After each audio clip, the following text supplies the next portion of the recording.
একজন গৃহিণী কখনোই ক্লান্ত হয় না। সারাদিনের কর্মব্যস্ততার মধ্যে কখন যে সময় চলে যায় বোঝাই যায় না। আসসালামু আলাইকুম এভরিওয়ান, আমি সোনিয়া। কেমন আছেন সবাই? আশা করছি সবাই অনেক বেশি ভালো আছেন। আরেকটা নতুন ব্লগ ভিডিও নিয়ে হাজির হয়ে গেলাম আপনাদের সামনে। রমজান মাস চলছে, রহমতের মাস।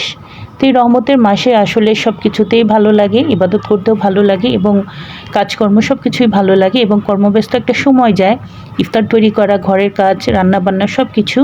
এদিকে আমার ছেলে শুয়ে শুয়ে টিভি দেখছিল। তো ঘরবাড়ি একটু পরিষ্কার করে নিয়ে রান্নার জন্য চলে আসলাম। রমজান মাসে কোনো কিছু দিয়েই কেন যেন ভাত খেতে ইচ্ছা করে না। ইফতার করার পরে কোনো কিছু দিয়েই ভাত খেতে মন চায় না।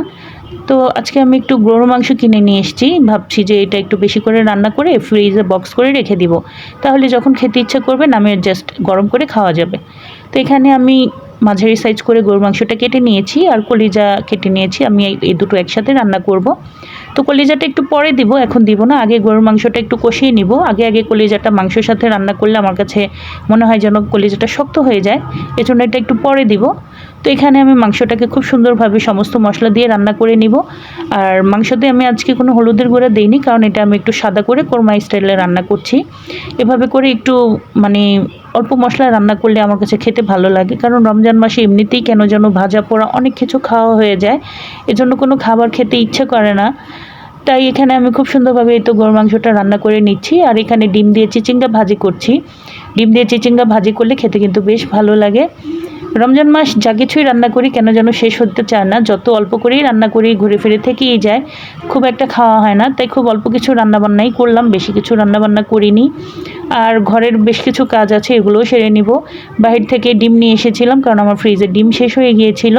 তো ডিমগুলোকে আমি সাজিয়ে নিচ্ছি। আর সেদিন আমি কিছু টমেটো কিনে এনেছিলাম ফ্রোজেন করার জন্য।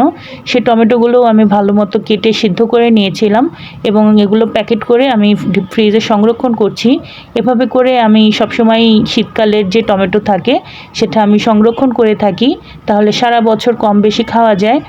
আর আমার কাছে এমনিতেও টমেটো ভালো লাগে, কম বেশি সব তরকারিতে ইউজ করা হয়, এজন্য সবসময় এভাবে করে এনে তারপর ফ্রোজেন করে রেখে দিই। আর এইদিকে টমেটোর সস বানানোর জন্য আমি পাকা একদম লাল কালারের টমেটোগুলো রেখে দিয়েছিলাম এবং এই তো আমি এটা ভালো মতো সিদ্ধ করে একটা টমেটোর পিউরি বের করে নিলাম। এবার আমি এটা দিয়ে সস বানাবো, কারণ রমজান মাস চলছে। আর ইফতার আইটেমে সস হলে খেতে ভালো লাগে, বাইরের সসের চাইতে আমার কাছে ঘরের সসটাই ভালো লাগে।